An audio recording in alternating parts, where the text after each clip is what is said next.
This gospel parable gets under our skin, and in fact it's meant to, in order to figure out if we are more concerned with what we will get from God than our actual relationship to God. To answer that, we must first examine, why do we worship God? Are His gifts fair? What type of relationship are we called to? First, worship is the value we assign to a person. In a sense, when we applaud someone's talent or ability, we are worshiping them. When we show gratitude or acknowledge another's presence, we are putting a value on their worth or worshiping them. So when we worship God, it is a recognition of His truth, goodness, power, and beauty. Adam and Eve demonstrate that if we do not worship God, then we will worship something else, typically ourself. The reason people don't worship God is they forget that they are creatures, and thus dependent on God, so God is of no value or worth. So why should we worship God? Well, it is not because He needs us, or will be unhappy or imperfect without us. Rather, we worship God because we want to be perfect, happy, and we need Him. Think of it from the perspective of a daughter who drew and colored a picture for her mother.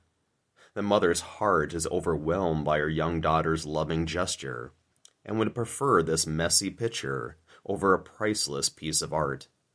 The colored picture, however, did not make the mother richer, nor did she need it on her refrigerator. Yet she loves it. Why? The daughter is worshiping her mother, placing a value upon her relationship and love for her. The mother's joyful reception of the colored picture is perfecting her daughter, who is exercising virtue rather than vice, such as generosity, gratitude, and love. Just as a mother doesn't need a poorly colored picture, so God doesn't need worship, but we do. What we get out of serving, loving, and worshiping God is the perfection of our soul and lasting happiness. If that is what we gain, then is the landowner in the parable really shorting us anything? Again, like a child's picture, our worship cannot repay nor equal how good God is. Think of it this way. We remove the price tag from gifts, not because we are embarrassed by what we spent, but rather we refuse to establish a proportion between our gift and our love for the other. Whether our gift cost $20 or $2,000, is that really the price of our love? Giving gifts does not make the one we love better. The generous act of giving makes us better. How about the fairness of God's gifts poured out upon humanity? Well, growing up, parents are typically strictest with the oldest child. They ignored the middle child, or at least it felt that way, and spoiled the youngest child. Was that fair?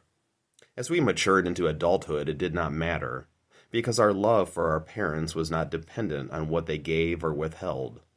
The same holds true with our relationship to God. A mature Christian is just content with being loved by God, because love conveys value. Venerable Archbishop Fulton Sheen wrote, "The more important the person who loves you, the more precious is your value. You are infinitely precious because you are loved by God." Lastly, we are not called to be God's laborer, His mercenary, nor utilitarian friend. We are called to a sacrificial relationship with God, or a total outpouring of ourself. Practicing anything less in friendship, marriage, or priesthood makes for a shallow relationship. Is it a true friendship when we befriend a person to increase our popularity, or because they have neat stuff? Is it a genuine marriage if we are married solely for looks or money? Is it a real vocation if a man enters priesthood because he hates marriage or likes honor? Of course not. Friendship, marriage, priesthood, and our spiritual life are relationships that require us to make a total gift of ourselves. Jesus said, "No one has greater love than this, to lay down one's life for one's friends." If we give our life for another, it is obviously not about what we are going to get out of it, but rather what we can contribute to it. The truth is, we don't have to focus on compensation, just the value we place upon a relationship with God, for we have all been paid upfront by the blood of Christ. This parable challenges us to figure out what is the condition of our love. Are we truly in love with God, or simply with His gifts? For the spiritual writer and Trappist monk Thomas Merton wrote, "Love seeks one thing only, the good of the one loved. It leaves all the other secondary effects to take care of themselves. Love, therefore, is its own reward."